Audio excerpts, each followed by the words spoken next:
हंसो मुस्कुराओ देख लो, सुन लो नव रंग की कहानियाँ, कहानियाँ, कहानियाँ, कहानियाँ। आइए सुनते हैं गोल्डन स्टोरी। सर्वश्रेष्ठ मनोरंजक कहानियाँ। चोर का रहस्य। अकबर बहुत न्यायप्रिय बादशाह थे। वह अपने दरबार में फरियाद लेकर आने वाले व्यक्ति को न्याय देने में देर नहीं करते थे। एक दिन दरबार में किसी विषय पर चर्चा हो रही थी।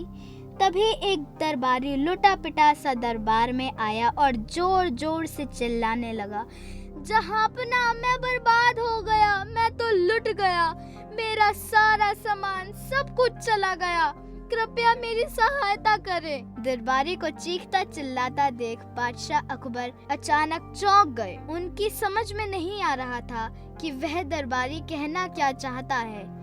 शांत हो जाओ, आराम से बताओ तुम्हारे साथ क्या हुआ। बादशाह अकबर बोले। दरबारी ने कहा, जहांपना कल रात कोई चोर मेरे घर में घुसा और मेरा सारा कीमती सामान तथा नकदी भी चुरा ले गया। मेरी समझ में नहीं आ रहा मैं क्या करूं, क्योंकि वह ही मेरे सारे जीवन की जमा पूंजी थी। आप मेहरबानी करके मेरी मदद करें और चोर का पता लगवाएं। ऐसा कैसे हो सकता है? तुम तो महल की चार दीवारी के भीतर रहते हो, जो सबसे सुरक्षित स्थान है। महल में तो कोई बाहरी आदमी आ ही नहीं सकता है। हो सकता है कि चोर काफी चालाक हो और वह महल की सुरक्षा भेद कर अंदर आ गया हो। बादशाह अकबर चिंतित स्वर में बोले। तभी बादशाह अकबर को बीरबल का ध्यान आया। वे बोले, बीरबल, ये काम किसी बाहर के आदमी का नहीं हो सकता। आखिर चोर ने यह चोरी कैसे की होगी? यह चोरी बहुत रहस्यपूर्ण लगती है।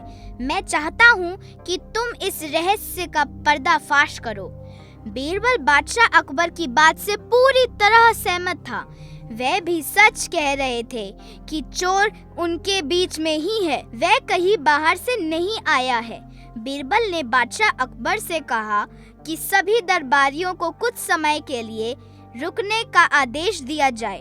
बादशाह अकबर ने बीरबल की सलाह के अनुसार ऐसा ही आदेश दिया। तत्पश्चात बीरबल कुछ समय के लिए बाहर चले गए। कुछ देर बाद बीरबल अपने साथ एक गधा लेकर लौटे। दरबारी गधे को देखकर हैरान रह गए। भला एक गधा चोर को कैसे पकड़वाएगा? बीरबल ने कहा, आप सबको एक एक करके गधे के पास आना है और उसकी पूंछ उठाकर धीरे से कहना है कि मैं चोर नहीं हूँ। यह सुनकर सभी दरबारी हंसने लगे, लेकिन उन्होंने वैसा ही किया जैसा बीरबल ने कहा था। इसके बाद बीरबल ने सभी दरबारियों से कहा कि वह अपने हाथ दिखाएं। उन सब ने देखा कि गधे की पूंछ पर लगे काले रंग के कारण उनके हाथों पर काला रंग लग गया था। लेकिन एक दरबारी का हाथ बिल्कुल साफ था। उस दरबारी ने गधे की पूंछ को इस डर से नहीं पकड़ा था कि उसके चोर होने का भेद न खुल जाए। वह अपनी इसी गलती से पकड़ा गया। सभी दरबारियों और मंत्रियों ने बीरबल की बुद्धिमत्ता की सराहना की। बीरबल ने भरे दरबार में चोर को पकड़वा दिया। बादशाह अकबर भी बीरबल की चतुराई देखकर बहुत अधिक प्रसन्न हुए। वह दरबारी अकबर के पैरों पर गिरकर माफी मांगने लगा। उसने उसी समय चुराया हुआ सारा धन और बहुमूल्य सामान भी वापस लौटा दिया।